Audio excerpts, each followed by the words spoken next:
ang Jesus Christ nga bugtong anak nga gidawat ba ninyo nga ingon nga inyo ang personal savior, personal nga mangluluwas sa imong kinabuhi wen. Gidawat nimo. Mo na nga karong adlaw nadungog na sa Ginoo ang imong mga desisyon nga pag imong pagtando nga imo siyang gidawat nga gusto sa Ginoo nga sa iyang gibuhat sa tuwa ang gusto ra man gid sa Ginoo nga simbahon, daygon, pasalamatan.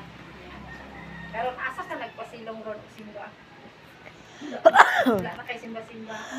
Mo na nga gimingaw ang Ginoo sa imuha. Gusto ang Ginoo nga simbahon nimo. Kasi karon na gyud ang panahon nga ato na siyang simbahon ug alagaran kay ang kalibutan lisod na wa man sa Bible nakasulat nga kanus ang Ginoo mobalik kay sa Mateo nag-ingon man nga walay si bisan kinsa walay nasayod gawa sa anak. Aw ang anak wala gay nasayod gawa sa amahan. Amahan ra gyud nasayod kung kanus siya mobalik. Ang anak wala man gay nasayod kanus siya mobalik. Pero nag-ingon pud diri sa pinaday nga inigbalik sa Ginoo mo gawas ang mga kanang mga ilhanan, kanang hira, kanang luno, kanang bagyo, kanang linog, pero kanang naana mangguloy naku ano ba kanang murag hapit na gyud. Wala man gyud ta kay balik sa Ginoo ang Ginoo mobalik pero hapit na gyud siya mobalik kay ang mga talimat Tilimadon. Oo, tilimadon naana ang mga talimadon niya.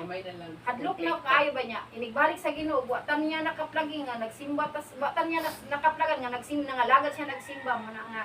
Karon ang time, karon ang panahon nga ato na siyang simbahon, ato siyang alagaran. Although walay relihiyon nga makaluwas ang atong pagtuo, ang atong relasyon niya sa Ginoo may makaluwas sa ato pero kinahanglan lang gyud pud unay relihiyon nga atong pasilungan kay lisod mong pud magsimba-simba ka nga maura ikaw isa niya biblical man gyud nga nadri sa simbahan nga aw sa Bible nga mo ato kag simbahan imo siyang simbahon. Mo na nga magdesisyon jud kag asa ka kung sa Katoliko ka dito jud musimba jud kag Katoliko kung direct mo kami welcome nga mo welcome sa imuha kung